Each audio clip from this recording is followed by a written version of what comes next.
I often dream of swimming in a forest creek.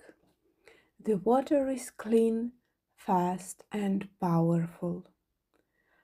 I am inside the current, trying to reach the bank, feeling the pull of the flow, careful not to be dragged away.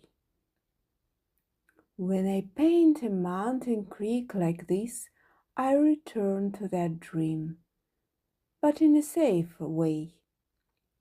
Through painting, I can face the dangerous nature of water without fear.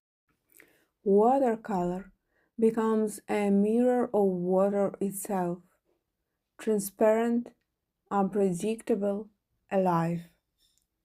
By touching the paper with the brush, I experience the current without resistance, allowing it to move, spread, and breathe.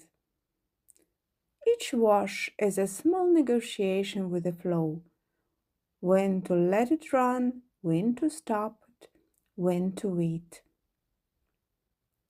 In this quiet exchange between water and paper, I learn to trust movement, to respect its force, and to find balance at the edge.